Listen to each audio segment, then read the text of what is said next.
Thanks again for tuning in to our Enlightened Conversations, where this season we are deep diving into some tough topics with our guests. I will also be sharing some enlightened conversations with my favourite intergalactic being, Ralph, from my book, Conversations with Ralph, as well as some new, never been heard of conversations with them. You hear it all here, real, raw and rare, and all shared in an enlightened way. Hi everyone, it's Michelle Lightworker here and welcome to another episode of Enlightened Conversations. I'm super excited to be reconnecting with a previous guest that we've had on season 2 of the show, Lindsay Carricarte-Jones, is it? That's your full name? Yeah. Yes. Sweet.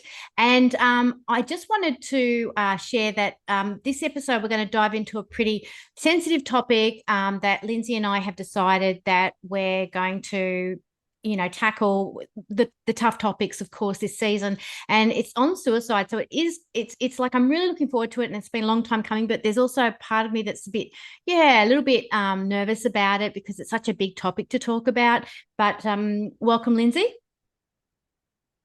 Thank you, Michelle. It's so good to be here with you again. Yeah, it's so lovely. And I feel so safe talking about this topic with you. You bring a wealth of experience to the table. I just want to say thank you for showing up for this topic. Yeah, thank you. Thank you for creating the space for that too, because it is, me, I love the heavy, dense topics. It's just such a powerful thing to be able to have the spaces to bring these conversations for people. So back at you as well. Yeah, thank you, sweetheart. Thank you. I appreciate that. Well, for those of you who don't know Lindsay, I'm going to formally introduce her so you can hear a bit about her, this wonderful being. Lindsay is a new thought spiritual practitioner and master spiritual psychology coach. She's obsessed with all things human design, which I'm really excited to dive into and talk to on that topic today, and also about the evolution of human consciousness, which I am super obsessed about as well. So we share that in common, Lindsay. I love it. After battling addiction, depression, anxiety, and chronic illnesses the first half of her life, she had a spiritual awakening in 2014, which launched her on a path of her own healing and evolution, as well as sparking her passion for helping others liberate themselves from the bondage of life in the matrix. Welcome, Lindsay. Yeah, thank you. I love that you're obsessed with the evolution of human consciousness. It's like and I know I love that you are too, because it's the first thing that I really understood was like, this is why we're here. Yeah, absolutely. I just think when I first got handed the baton to teach a class of adults, and it was on a topic that we had to have heard before the previous day. And I was studying Steiner education at Pastoral College in Sydney, and my topic that I had to summarize for the first time in front of 20 adults was the evolution of human consciousness. Not kidding. That's so perfect. I lit up like a sunshine beam. It was just the craziest experience. I had no clue that was going to light something inside of me. And it's never been the same since then. There you go. It's funny how that happens, right? With those things that come into our life. That was me with spiritual practitioner and spiritual psychology coaching and just consciousness in general. I thought that I wasn't a science person like the whole time I was in school, especially high school. And I come back around to this stuff later on, and I'm just the way that these topics light me up. It's just like, oh wow, right? We have those funny synchronicities that just leading us along our path right where we need to be. Yeah, absolutely agree. I mean, apparently Steiner was a spiritual scientist, and I bummed out in science at school, but I absolutely love spiritual science. So there you go, right? Exactly. He was fascinating, Steiner. Fascinating. Yeah. It's interesting. I did a bit of reading on suicide and Steiner's views on it yesterday, just to sort of brush up on what his views were. And it was quite interesting because when I was studying Steiner education, the teacher that was talking about suicide at the time, he said it's like you're on a train and the train is going full speed ahead, and then you decide to jump off the train. It's like that. So you can still see the train going, but you've jumped off.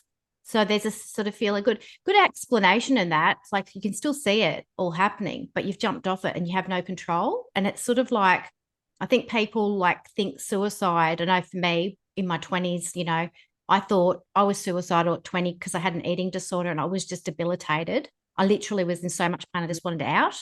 So for me, I understand and I can relate to suicide in that respect from I can't do it, I can't deal, like I just want out.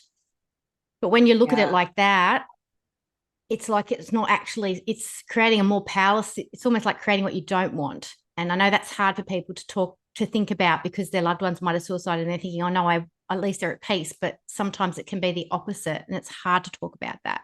I totally agree with that. And for me too, that's why one of the reasons, right? Like I was so willing to talk about this conversation as someone myself with the same thing in my 20s when I was stuck and battling addiction and depression. The thought crossed my mind multiple times, you know, and I think too, being able to be more open about, hey, it's not necessarily abnormal to have the thought of, you know what, it might be easier to just be done here, right? When things are really hard, but there's so much stigma around even that, right? And then my older sister did end her life by suicide in 2020. And so it's something that's been near and dear and impacted me, you know, directly. And then I also, over the last few years, have known several other people that have chosen that route as well. And, you know, my beliefs, we don't end with death, right? I don't believe we end with death. And I don't believe that our energy and our consciousness is this separate fixed thing that's attached to, you know, one life or one incarnation. So it really then leads my mind and myself to start thinking about it, like you're saying, on that higher level of like, so if I was to choose to exit, you know, through that means, well, what then is actually occurring with my evolution of consciousness, my higher self, my soul spiritual evolution, you know? And obviously we don't know the answers to those things, but I just think it's so powerful to be able to even contemplate it or discuss it without all of the you know, the stigma that's usually attached to someone sort of looking at you, oh, you've had a suicidal thought. Well, yes, you know, has your life never been such a struggle, right? It's just we tend to minimize and hide away how hard life as being a human can be, right? Especially the last years, like especially the last few years. Yeah. Absolutely. And yeah, I have just, you know, to be fully transparent, maybe a lot of people, I don't know if a lot of people know this, but my brother suicided in 2017. There's a really long history with him and with mental health issues, mental illness, and also suicide ideation. The first time he tried to suicide, I was 17 and we found him at the top of the stairs, you know, with pills everywhere. So he'd, you know, and he wasn't a pill popper, but he just had taken the pills to do the deed. And he had his stomach pumped and there was a series of repeats over the years for different reasons across, he was 19 at that time and eventually suicided when he was 47. And there was at least 7 or more attempts during that lifespan. And the way that affected me and my relationship with him and my relationship with my own spirituality and acceptance and letting go and not being attached to people being here, but also loving them. And oh gosh, it was just a major like journey for me from that point of view. And also I've had a grandmother who you know, we think suicidal. Well, she was crying out for help and fell from a balcony, like, I'm going to do it. And then, you know, and actually slipped kind of thing. And it happened. But she was also struggling from mental health. And I also had a non-paternal grandfather suicide in carbon monoxide poisoning. So I've had, like, I didn't know him though, but it sort of begs the question of, well, like I've got multi-generational suicide in my family, and I wonder how much of the unresolved aspects of those people like flow through down into our DNA, into our own multi-generational trauma. And that's another thing to think about as well in this big topic. Totally. And I get like chills when I think about it, because it is so powerful. And it's the same in my family, right? The mental health issues, the addiction issues, the depression, it runs in the family. And I remember my mom telling us one of her cousins had tried to suicide by jumping off of a bridge and didn't succeed. And one of the things that was so sort of intense when I received the news of my sister was she had been struggling massively with her mental health, and her drinking was exacerbating everything. And it from my own experience with how I tried sort of the sideways way, I tried sort of like not directly ending my life through the way that I was using drugs and alcohol when I was addicted, right? Like deep down when I was addicted, I was just hoping I wasn't going to wake up one day. And I didn't have the guts to just end it. I just, something kept me going through that. So when I received the news of my sister, and she actually had, did it by hanging. And I remember just being like, I never would have thought she would have the guts. Like, and it's a tricky thing to talk about, because I don't want to talk about it like it's a great idea or glamorize it, but like, and then I remember talking to my dad after it, and he was the one that put that to words of like, I can't, like, she had the balls to do it, the guts to do it, Yeah. and that right there told me also that my dad could relate to having had thoughts before, because you don't sort of recognize that it would take guts to make that sort of choice unless you've been in that low, deep place of like having thought about it. And I really, really, truly believe after the months after my sister was gone, I spent a lot of time, more time than any other point in my life, in contemplation of death and our consciousness, and what's really going on for us when we make choices like that, and all of the things. And it really seemed apparently obvious to me that part of her exit was connected to these patterns playing out in our lineage. And then part of my own path in the healing and the expansion as a result of this stuff was also connected to these patterns playing out in our lineage and in our DNA. And I really, really believe this time that we're in right now, ever since like 2020, especially until now, with so many people exiting the earth plane, however they do it, it's really feeds then to the evolution of our consciousness collectively as a whole, and where we really are going, right? Because I really believe we've got to resolve these loops within ourselves. I the agree. Loops of the emotional overwhelm, the loops of the trauma, right?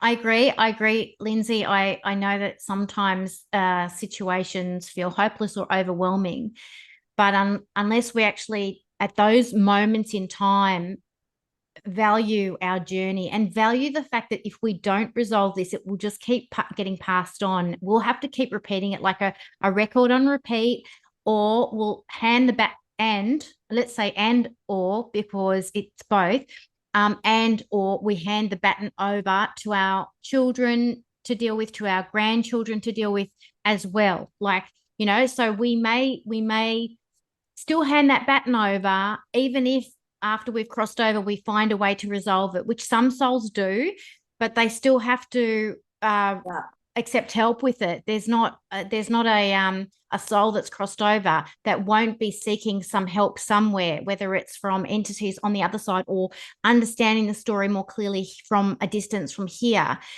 It's harder to do, and because they don't have a body, and there's a separation from being able to work things through the way we can work things through here, to know when things are cleared and when things are how to address the psychosomatic symptoms. And it's a bit harder. It's not as earthed. It's a bit more vague. So in some respect, it's like until they come back in, oh, you've jumped out. Hey. I'm back. Yes. You were like in the middle of something so good. Ah, I know. Because I'm thinking, wow, that's interesting that happened, because we were talking about, not having a body. And it's a little bit like that, like symbolically what just happened, how hard it was. You were there, but then you weren't there. And then you're trying to connect with me, but you couldn't. And there's a real disconnect. And I think that is a valuable aspect. I'll probably keep that bit in the show just so that people can see what happens. And that's an example of what that frustration is, that they're trying to reach us to resolve things. It takes two people. Sometimes it takes a conversation. It takes it takes what it takes to resolve what we need to resolve. And it can be that frustrating. And I'm just going to continue to speak to that, whether we're having a conversation with people, a therapist, or the actual person directly, sometimes we just can't do this stuff on our own when it comes to suicide. And hopefully by Lindsay dropping out again right now and she's back, we can see that frustration is evident with people who have suicided. So the frustration is real, people. And for those of you who think that it's too hard to deal with anything, it's never too hard when you accept help. And I'm just going to, if you've got something to say on that, Lindsay, because I can see that you're back, but your video's not on. But if you want to speak to that on an audio level. Definitely. It's exactly like you're saying, when we can start to get accept that, right? Because I feel like so much of the suicide conversation is connected back to feeling hopeless and alone, right? And the moment we can begin to, anyone, if you're feeling this, if you're struggling, if you've been experiencing this, it's just to really understand that there are people who understand, and you're not alone, and it's not hopeless, because there is always solution, there is always answer, right? Yep, exactly what I was saying just when I lost you there, like whether we need to reach out to a therapist or a person that we know will understand, or the actual person we've got to talk to about it to resolve how we're feeling. It might be that we have an issue with somebody we just feel like we can't resolve, and it feels hopeless and we want out, But yeah, it takes what it takes, and it is all about reaching out for help. I actually pulled this card before we came on today. I'll just share it with you. And it's the 9 of Fire. Please. And I can't really show you too much. I'll read it out though. The actual 9 of Fire says, don't give up. Protect that which you've created. Have courage and believe in yourself. You've put a lot of work and energy into this situation. This card comes as a sign for you to actively protect what you've created or earned. Have courage and believe in your ability and right to defend the fruit of your labors. Strengthen your resolve and don't give up. You possess the wisdom and stamina to bring this situation to an agreeable conclusion. However, it's important to open your mind to the assistance and points of view of others. Additional meaning of this card: being prepared, physical strength, feelings of paranoia, tiredness. So yeah, it's interesting, right? I heard most of that card. Okay. So don't give up, accept help, protect what you've created. This is your life, it is your journey. Don't be ashamed of your journey. We all have dark spots. We all have struggles, right? It all counts. That too, Michelle, right? Like just bringing up that, like the darkness and the struggle and the shame and the guilt. I feel like those energies are such a key part of what perpetuates giving up, right? Because the shame, it's just such a dense. We've lost Lindsay again, but no surprises there. It's a really tough topic that we're talking about. I'm sure Lindsay will keep persisting. But yeah, she was talking about, yeah, just the shame. And you're back, Lindsay. We got you back. The shame. Yeah.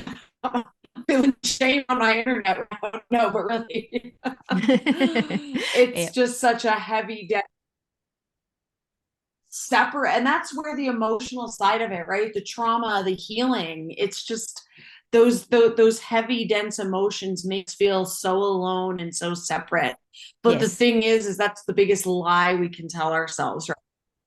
We def all understand the feelings and the emotions and the pain, and we just people have been there. yes. People have been there, and so yeah, I do want to say that for people, anybody who really feels that, and maybe struggling or feeling the heaviness or feeling like it's hopeless, it's not. And yeah, you're never alone, even No. when it Even when you drop out, just like Lindsay just did. I know I'm not alone. Lindsay's sending her energy to us. And I think that the topic that we're listening to, we're having so many dropouts like this.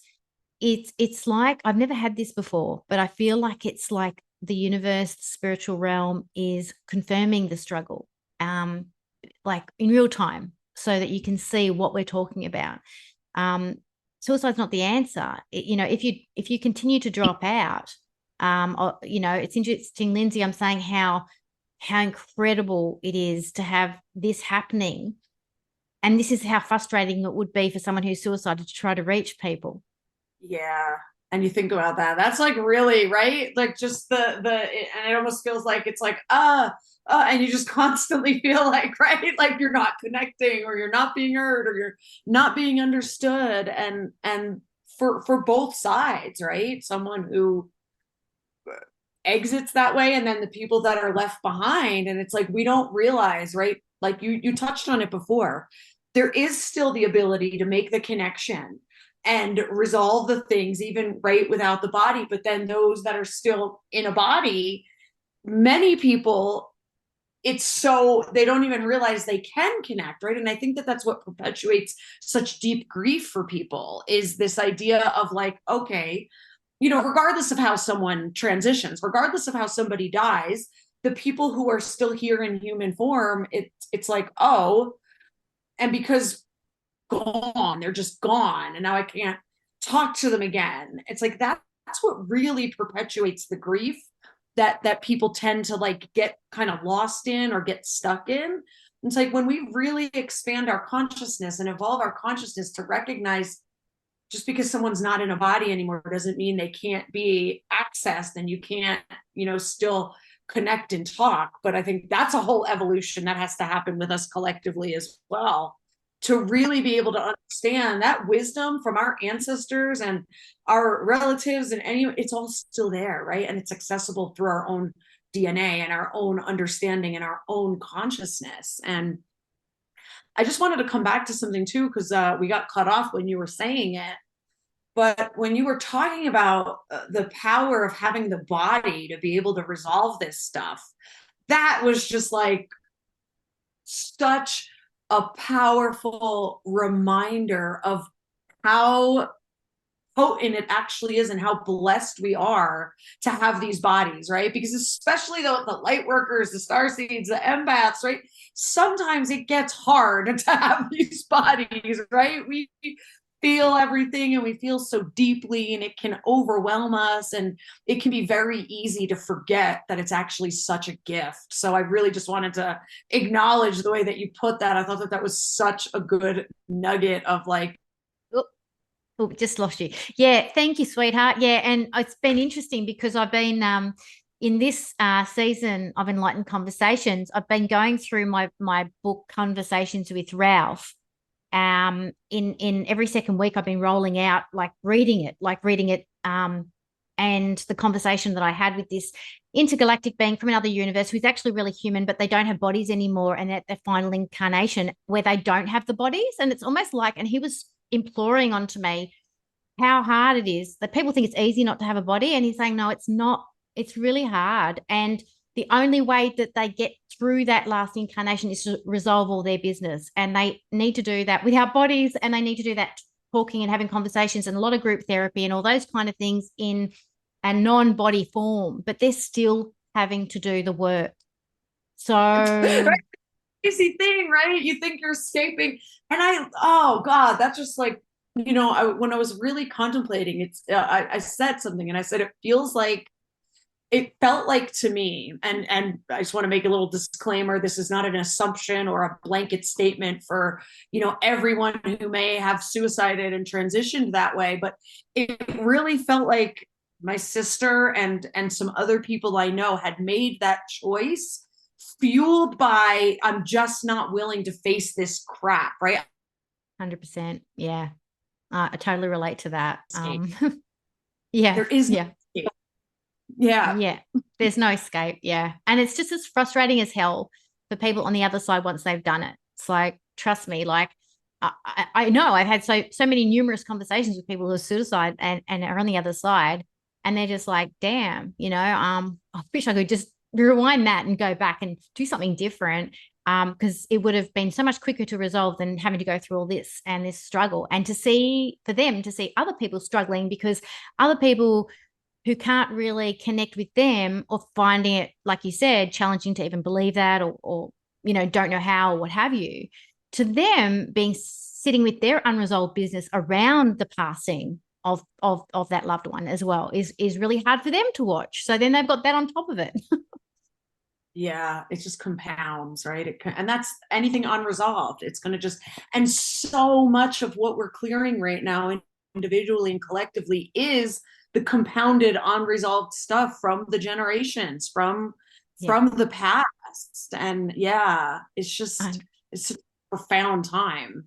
It is a profound time. And you know, and one of the things that when people feel lost and they're not connecting with their own higher self, because there's so much crap that they haven't dealt with, and it may be trauma, and I'm not putting them down on that. It might be that they've had compounded trauma, this happened and that happened and this happened and that, and they're just completely having a nervous breakdown. They're completely overwhelmed and drugging, and they're drinking, and they're, you know, trying to escape it all. But what can happen is, because the lostness of their sense of self, or the dilution, what can happen is that other beings who haven't resolved their shit, who may well have suicided, and they come into that body for a little bit because they want to either stay escaping their own unresolved business by medicating and drinking or whatever, or they repeat offend, and they go, well, the only way out of this body is the suicide again. You know, I'll find another one because this is not working for whatever reason. And it can be that people have a walk-in or a possession, and that's why they suicide as well. So the best prevention is resolving our shit. So that we're no longer that like match for, because I think we forget that, right? The same way we're susceptible to physical noise that might be out there, right? And we hear it. It's like we can forget. Many people, I think, don't realize how susceptible we are also to like energetic noise, right? Noise in consciousness, other thought forms, entities, consciousnesses that may not be in a physical body talking to us. And you think, oh, these are my thoughts. They're not always, right? They're not always. It's where are we vibrationally in any moment that like we may be tuning in, because the more we resolve that stuff, the more we clear it out, the more we transmute, the less we're that frequency match to be able to tune into those lower, dense, you know, potentially suicidal or, you know, murderous, or just the angry, hurt, low, dense thoughts and ideals. Yeah. 1,000,000%. 1,000,000%. And that's the best protection we can give our children, to own our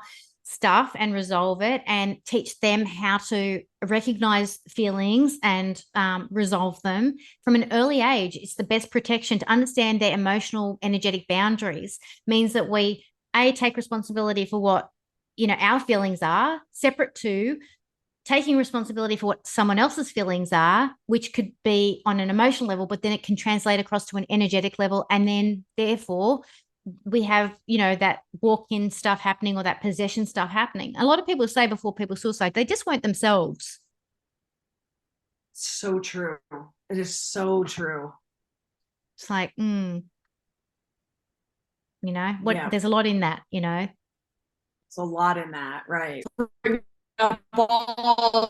Someone, even the people that are still here, right? It's like we all have to work at our stuff too, because then otherwise you get compounded in your own guilt and maybe I could have done something. Oh, I should have known, right? And it's like, no, we have to, we have to make peace and resolve that within ourselves, whatever that, again, enmeshment and codependency needs to be to clear out, because ultimately we are all sovereign beings.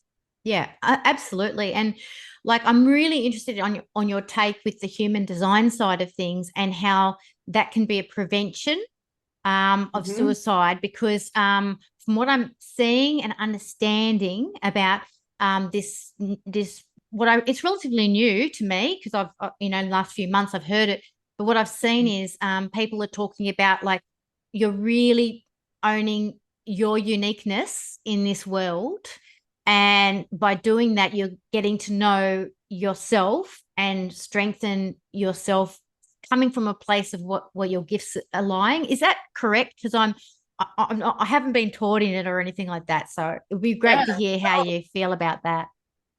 Totally correct. You're spot on in your kind of assessment of that, and that's exactly it. It's like, in a nutshell, it, from a human design perspective, when we're not living in alignment with our design, everything is a struggle. When we're not in the design, right? If we're living like against our design, like, for example, I'm a mental projector and I spent a bulk of my life trying to live like a generator, because the world is predominantly generators. And then as a result, it never felt right. And it perpetuated this, like, there's something wrong with me. There's something wrong with me. Why can't I be more like that person? And when we then start to embrace and embody our design, it's like the things we maybe judged about ourselves, we find out are actually gifts. The things that we didn't understand, why am I that way? Why am I this way? We start to understand they're a huge part of what we're actually here to do, within the individual and the collective. And through human design, we also get to start understanding our role in the evolution and the mutation of humanity. And so it just, it creates this shift of like struggle to ease. Now, not to say that there's obviously still normal human moments. Of course there is, right? You're still going to have, oh, I'm sad today, or, oh, I'm angry. I don't want to ever try to misconstrue the message like, oh, it's just going to be great and perfect and everything's going to be easy. But I just feel like so much of suicide is fueled by disconnection and self-rejection. And Agreed. So much of human design, embracing your human design, is about self-acceptance and self-acknowledgement and self-recognition, but not in a way that perpetuates more separation, because it's not arrogant and egotistical. It's like, oh, I understand my place in the whole. I understand my role as part of the greater thing, instead of trying to be this island unto myself. And with connection, I feel like that's the biggest preventative for anything, that there is that connection to our higher purpose and role. When we understand that, it just kind of drops everything into place. Massively. And I always found in HR, when I was working in HR, this sort of, I guess you could say, this conflict that I see it with light workers today as well, with sovereign beings, or our uniqueness, versus unity principle, which is, being part of a team, or, how do you find the balance and the okayness with being unique yet also part of? And it doesn't have to be, like you just said, it's like, how am I part of the collective? Like, how is this working? And it can be different, I'm sure, different from lifetime to lifetime, because we're all everything. For this lifetime, where we're playing out this aspect we really fully need to embrace, is to see that as a resource for ourselves and also everyone else. And if we don't, and if we continue to reject that, and we think, oh, I need to be like that person, or, gee, I'm not as this as that, or then we're comparing ourselves with other people's purpose, rather than going, no, that's none of my business. What is my business is owning and fully being who I am here to be, and then embracing how that flows on to the rest of the collective. Exactly that. Like, so well said. It's exactly that, because it's, it's also humbling when and that, like you touched upon with the thing we see playing out, everybody, there's like this subconscious inferiority in people. Everybody's trying to be special and unique. But when we really understand, this is why I love human design, when we really understand, oh, I am special and unique because of this, but then I'm also humbled by my role in the bigger picture. And it's that, right? It's that duality of like, yes, I am special and unique and individualized, but the truth of it is I'm actually everything and nothing. Yes, and then we end up celebrating everybody else's uniqueness.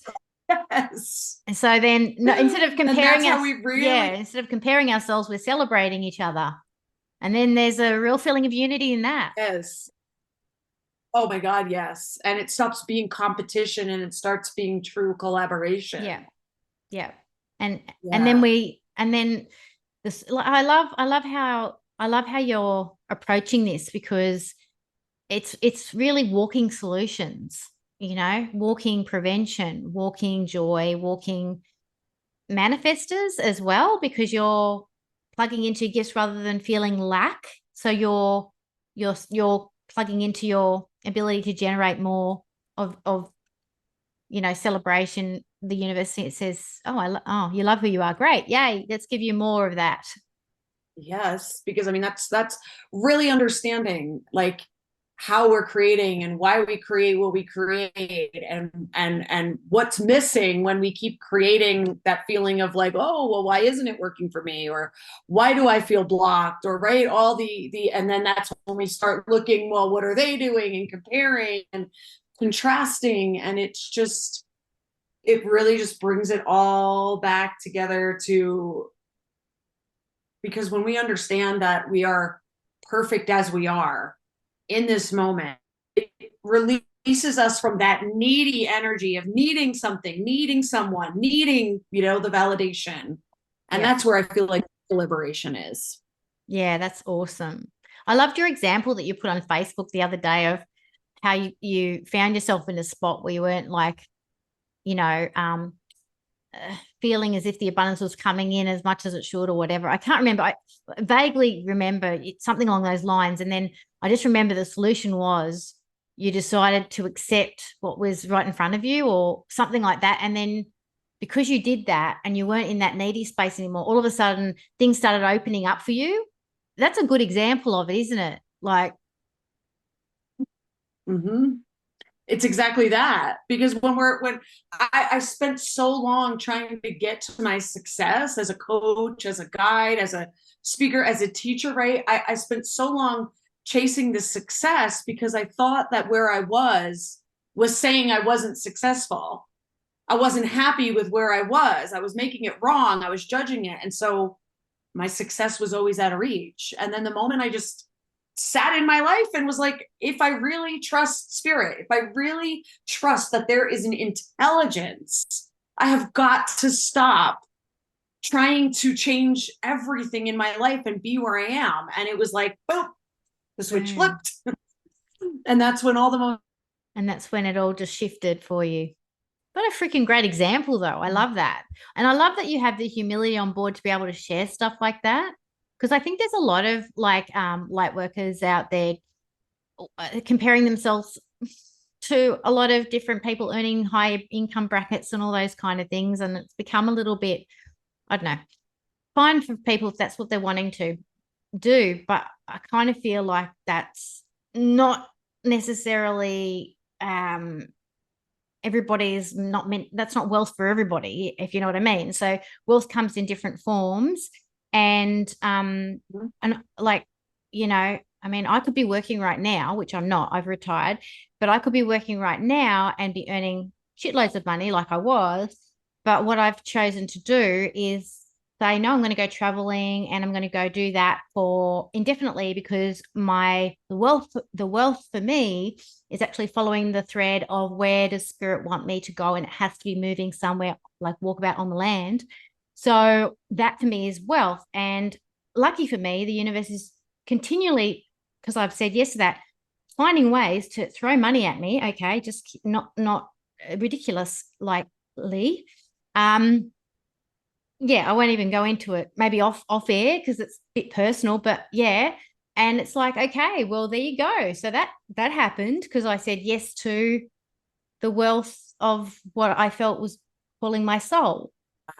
Yeah, I had a huge lesson with that over the last 18 months, because when I really admitted to myself that most of what I thought was my goals actually wasn't. I actually didn't, I was chasing all of these numbers every month, or, for my life to look this way. And then I was like, but actually, if that is in alignment for someone, it's perfect for them. I'm happy for them. But one of the most profound moments for me was when I was actually able to admit it's not even what I want, right? Like the way that I'm living now, way more simply, and I feel wealthier than ever, right? And yes, part of that is the way that money flows and the ease that money flows, but I've stopped making it mean anything if I have a huge month, if I have a low month, if I don't, right? Because to me, wealth, true wealth, it's so much more than, again, like, right, what's in the bank account. It's deeply, deeply connected to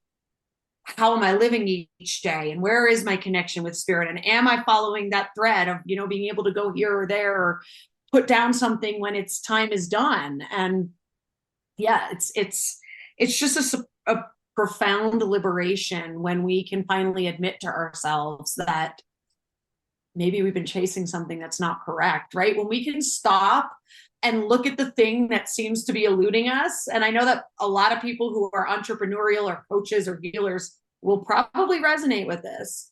If something has been like evading you and evading you and evading you, like maybe it's time to really examine, is it actually really, what you want and what's correct for you and what's in alignment for you? Yeah. Yeah. That's beautifully said. That's beautifully said.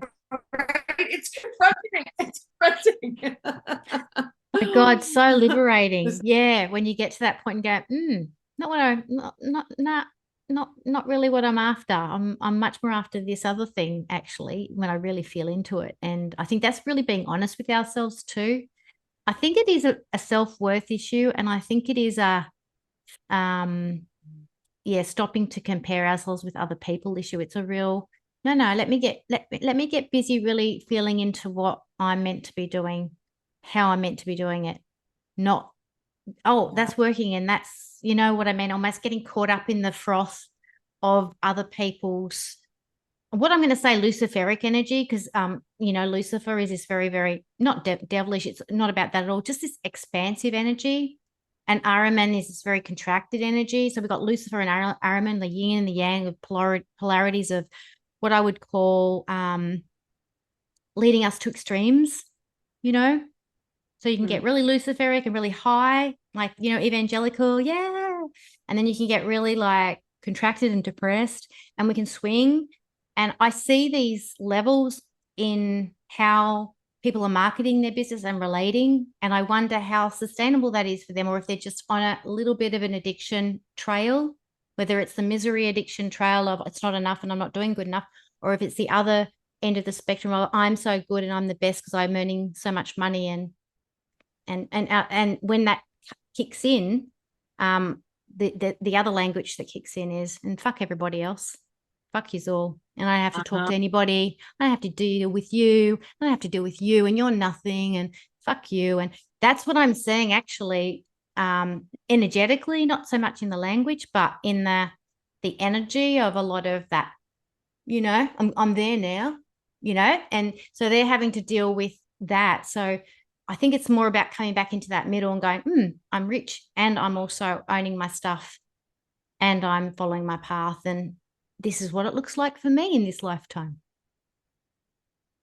Oh God, you just touched on so much, like so much good stuff in there. You're just like, oh, right? Because it's so, so, so true. It's like the extremes, the extremes, the extremes.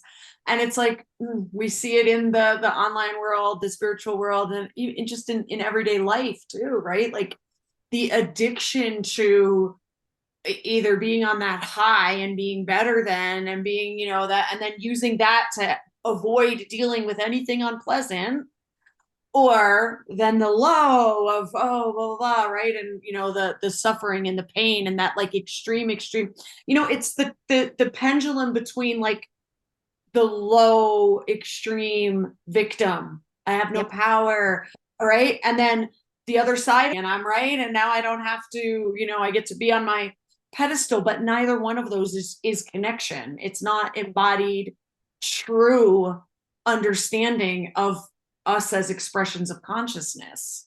Yep. It's just an extreme, and those extremes have to play out once when we've been in the trauma victim for a while. And then we step into what I say, our sort of doing some healing with our solar plexus energy and our light working.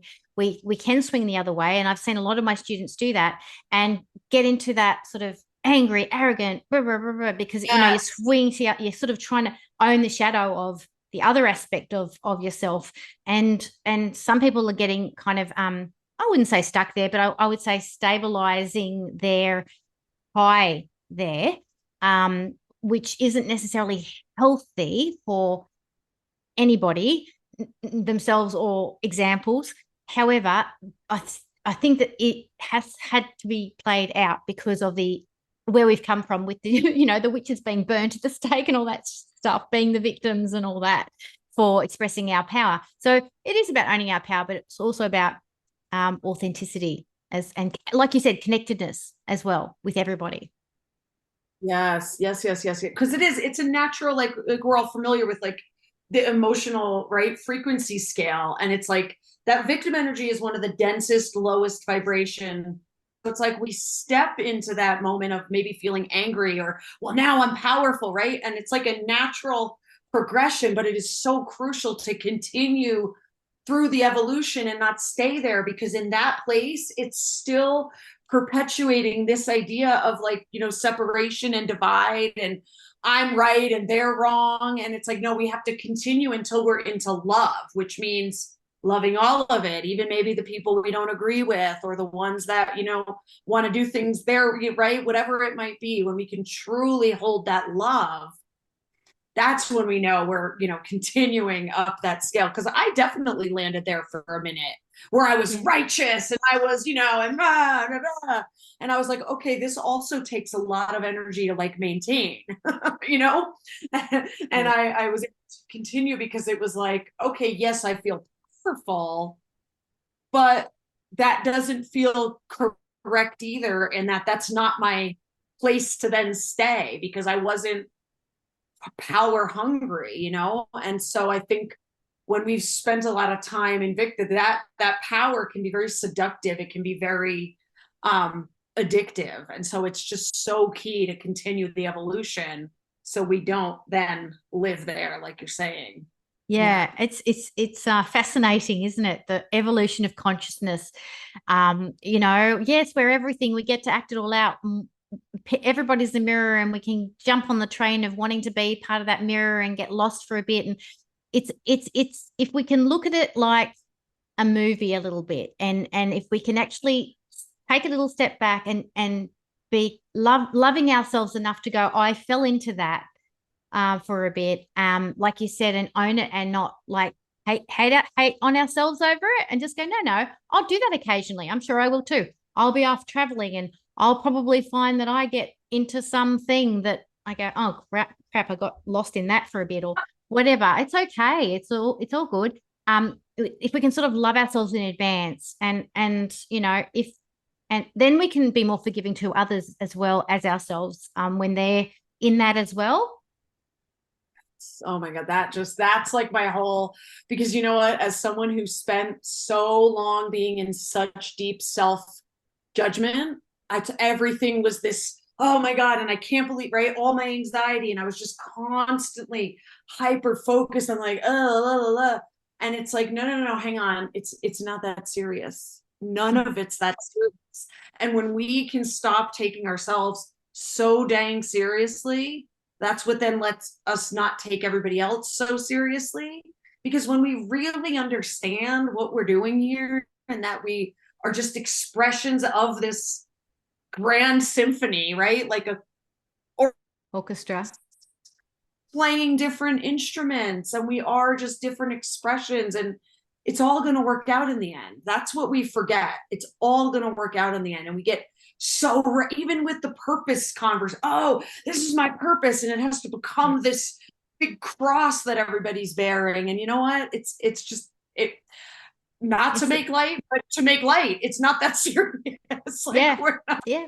It's every day is a different purpose too. Sometimes it's like, what's my purpose today? Okay, let's just be in the day, and we link all our little purposes together, and it creates a big purpose. And we just go, oh, that happened. So you know, I just think that it's it is great to be in the lightness of our life, and it certainly we need a body to do that.